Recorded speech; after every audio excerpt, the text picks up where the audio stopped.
Il était une fois. On me dirait, les compteurs toujours ils disent il était une fois. Mais il faut y avoir une foi. Pour s'enseigner, se cultiver, s'éduquer, pour qu'il ait une bonne foi dans le présent, pour préparer le futur. C'est pourquoi on se réfère toujours aussi le passé. Il était une fois. Un grand homme, au nom de Zoumana, il était riche, il était puissant, il avait de l'argent. Et il vivait dans un village qu'on appelait comme ça Zumba. Et à Zumba, tout le monde reconnaissait Zoumana comme le riche homme, le puissant homme. Le chef du village reconnaissait sa puissance. Et en Afrique, chez nous, le chef du village est entouré de ses notables. C'est comme la société actuelle. Le président de la République est accompagné de ses ministres. C'est comme à l'Assemblée nationale. Le président de l'Assemblée est accompagné par ses députés. C'est ensemble qu'ils décident les différentes lois. Pour vous dire que tout ce qui se fait aujourd'hui dans le présent existait déjà avant. C'est pourquoi nous les compteurs nous disons toujours il était une fois. Alors Zoumana, dans le village de Zumba, dans sa richesse et sa puissance, à chaque fois, quand on venait lui dire une cérémonie, il donnait de l'argent. À chaque fois, quand on venait lui dire qu'il y a un baptême dans une famille, lui, il donnait de l'argent. On venait lui dire, ton voisin a perdu sa mère, il y a un funérail, lui, qu'est-ce qu'il faisait? Il donnait de l'argent. Tout ce qui se faisait dans le village, il donnait de l'argent. Qui n'aime pas l'argent? L'argent n'est-il pas important? Ne me dites pas non. Nous courons le matin ici. Nous sortons à 6 h, à 5 h du matin. On ne veut pas rater le bus, on ne veut pas rater le métro, on ne veut rien rater. Nous prenons même des voitures après. Nous les payons chaque 2 semaines, chaque 1 semaine. Tout ça à cause de quoi? Courir pour avoir quoi? L'argent. Mais, est-ce que l'argent règle tout dans la vie? Zoumana ne faisait que participer avec de l'argent. Mais, sa présence physique n'y était pas. Il ne partait pas chez ses voisins quand il y avait un baptême. Lui-même physiquement. Il ne partait pas chez ses voisins quand il y avait un funérail. Lui-même physiquement. Il ne partait pas chez ses voisins quand il y avait un mariage. Lui-même physiquement. Mais qu'est-ce qu'il donnait quand on venait lui annoncer quelque chose de joie ou de malheur? Qu'est-ce qu'il donnait? Il donnait de l'argent. Ok. Des années passées. Mais vous savez, souvent quand on est riche, à cause de votre richesse, d'autres ont peur de vous dire certaines vérités. Et Zoumana se croyait bien. Il pensait que ce qu'il faisait dans le village de Zumba, c'était bien. Et pour lui, tout le monde l'appréciait. Jusqu'au jour où un malheur va frapper dans la maison de Zoumana. Et je ne vous ai pas dit au début.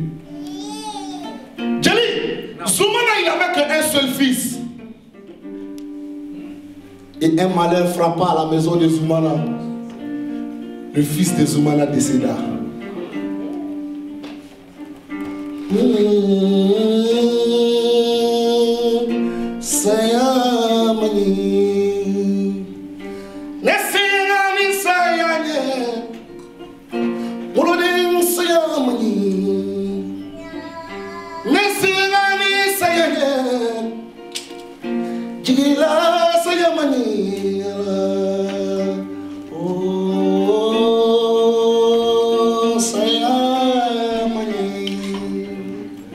Dans cette chanson, je vous dis, la mort est difficile à digérer.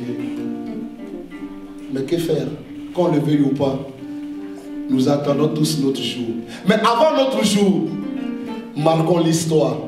Écrivons notre nom dans l'histoire. Soyons dans l'histoire avec des beaux gestes. On envoya un membre de la famille pour annoncer au chef du village que le riche Zoumana a perdu son fils unique. Le chef du village va déléguer le griot. Chez nous en Afrique, notre ministre de l'information dans l'État, on l'appelait le griot. Vous connaissez le griot? C'est lui qui va s'élever. Il va se promener de porte en porte avec son tamani. Le tamani, c'est un instrument traditionnel de chez nous qui se joue sous les aisselles en Afrique. Et là, il va commencer à taper.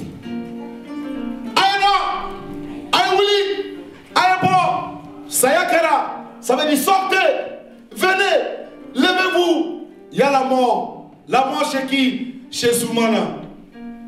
Alors, le message est passé dans le village.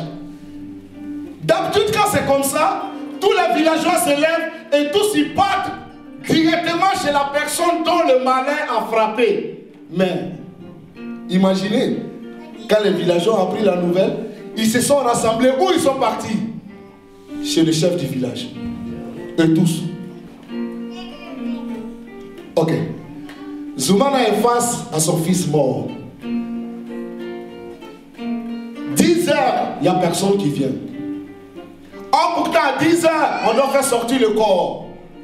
On doit laver le corps. On doit entretenir le corps. À 14 heures, Zoumana est là. Il attend, il n'y a personne qui vient. Alors, tu le vois, le riche maintenant. Dans son orgueil en famille. Comment moi, Zoumana, le riche du village, j'aide tout le monde. Quand il y a des problèmes chez tout le monde, je donne de l'argent. Et aujourd'hui, mon fils il meurt, personne n'est là. Mais ça trouvait que tout le monde était chez le chef du village. Alors le chef du village demande aux villageois, mais pourquoi vous ne vous rendez pas chez Zoumana pour l'aider, pour l'assister dans son deuil? Ah, les villageois vont charger le griot à transmettre ce message au chef du village. Aujourd'hui, nous n'irons pas chez Zoumana, mais on a pu rassembler de l'argent que nous allons remettre au griot pour qu'il aille remettre ça à Zoumana pour son deuil.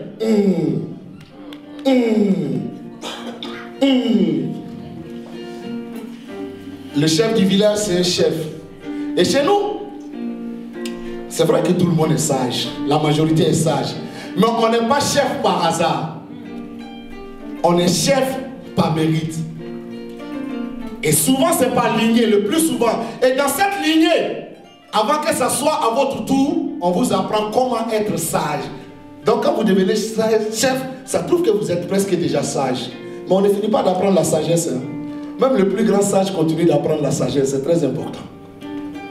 Le chef du village va rassembler encore les villageois. Et il va dire, quand l'âne te tape avec son pied droit, quand tu prends ton pied gauche pour taper l'âne, complétez la phrase, tu es devenu la même chose comme...